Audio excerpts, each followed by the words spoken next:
Hello students. तो इसमें आज हम लोग डिस्कस करने वाले हैं आपको कुछ काइनेमेटिक्स का न्यूमेरिकल्स यहाँ हम लोग आज अभी डिस्कस करेंगे। तो चलिए डिस्कशन को शुरू करते हैं। तो टॉपिक है काइनेमेटिक्स। इसमें आज हम लोग न्यूमेरिकल्स डिस्कस करेंगे और आपको बताएंगे कि किस तरह से आप काइनेमेटिक्स का न्यूमेरिकल्स बना सकते हो, है ना। तो चलो शुरू करते हैं। तो फर्स्ट प्रॉब्लम ये है कि एक ग्राफ है। ग्राफ बेस्ड क्वेश्चन तो बहुत इंपॉर्टेंट है और हम सबको काफ़ी मज़ा भी आता है इसमें करने में ना। लेकिन हाँ, एक ही बात है कि कॉन्सेप्ट अगर आपको सही समझ में आता है तो फिर ग्राफ का सवाल बनाने में काफ़ी इंटरेस्ट लगता है। लेकिन वही अगर कॉन्सेप्ट सही नहीं है तो फिर दिक्कत हो जाता है। तो चलो ये एक ग्राफ बेस्ड प्रॉब्लम है जहाँ वाई एक्सिस में वेलोसिटी टर्म है ना, एक्स एक्सिस में डिस्प्लेसमेंट। तो यहाँ एक स्ट्रेट लाइन ग्राफ है, वेलोसिटी वर्सेस डिस्प्लेसमेंट। और जो सवाल है वो ये कह रहा है कि velocity versus displacement graph of a particle moving in a straight line as shown in the figure. अब एक्सेलरेशन ऑफ द पार्टिकल, जो मेन इंपॉर्टेंट बात है, द एक्सेलरेशन है ना, एक्सेलरेशन पे सवाल है।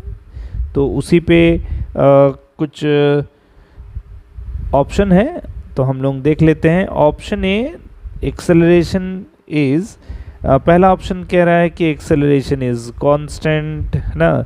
दूसरा ऑप्शन दिया है कि accel increases linearly with x, increases linearly, increases linearly with x, ठीक है। थर्ड ऑप्शन है, इसमें थर्ड ऑप्शन दिया हुआ है increases पैराबोलिकली विथ x, है ना। ये भी इंक्रीज ऑफ ए के बारे में बात कर रहा है। तो increases पैराबोलिकली, पैराबोलिकली, है ना, पैराबोलिकली विथ x। और फोर्थ ऑप्शन जो है, फोर्थ ऑप्शन कह रहा है जीरो। अब हम लोगों को कॉन्सेप्चुअली बात करना है यहाँ कि कौन सा ऑप्शन सही है। आपको क्या लगता है कि एक स्ट्रेट लाइन, आप जानते हो कि जब वेलोसिटी टाइम ग्राफ दिया होता है और वहाँ एक कांस्टेंट स्लोप का लाइन होता है तो हम लोग बहुत ही आसानी से कह देते हैं ना कि वो कांस्टेंट एक्सेलरेशन है, क्योंकि वो वेलोसिटी टाइम ग्राफ है। हम लोगों को वो पता है कि वेलोसिटी टाइम ग्राफ को कैसे आंसर करना है। लेकिन यहाँ इम्पोर्टेंटली ये एक वेलोसिटी डिस्प्लेसमेंट ग्राफ है, जो बहुत इंपॉर्टेंट बात है ना। तो व्हाट इज़ योर पॉइंट, आप कॉन्सेप्चुअली इसको क्या समझते हैं कि ये एक वेलोसिटी डिस्प्लेसमेंट ग्राफ है, तो क्या आप इसको कैसे समझेंगे। देखिए, हम लोग y equal to m x, अगर मैं इसका अब सॉल्यूशन पे बात करूं, है ना, सॉल्यूशन पे आते हैं। तो चलो मैं सॉल्यूशन पे ब्लैक ले लिया। तो हम लोग जानते हैं एज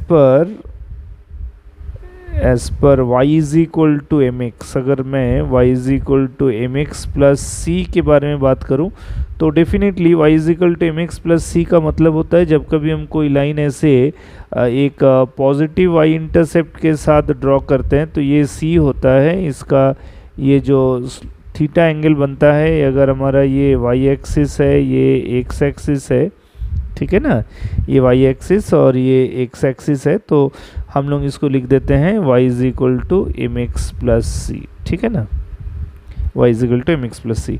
तो यहाँ जो गिवन ग्राफ है उसका एक ऑफ कोर्स y इंटरसेप्ट है, तो इसको चूँकि वेलोसिटी लाइन है तो इसको अगर मैं v नॉट मान लूँ तो यहाँ vx ग्राफ जो है, vx ग्राफ को मैं लिख सकता हूँ, vx graph is v is equal to v naught plus, यहाँ जो स्लोप है उसको मैं m स्लोप होता है, लेकिन यहाँ स्लोप को m ना करके मैं k कर लेता हूँ, है ना, kx, ठीक है।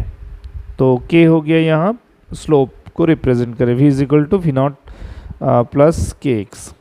तो अगर अब मैं इसको डिफरेंशिएट करूं, dv बाई dx करूं, तो dv बाई dx करूंगा तो v नॉट बिंग कांस्टेंट वो तो 0 हो जाएगा, ये plus k, so this implies that dv by dx जो है dv by dx is proportional to k, ठीक है, यानी कि कांस्टेंट स्लोप का है।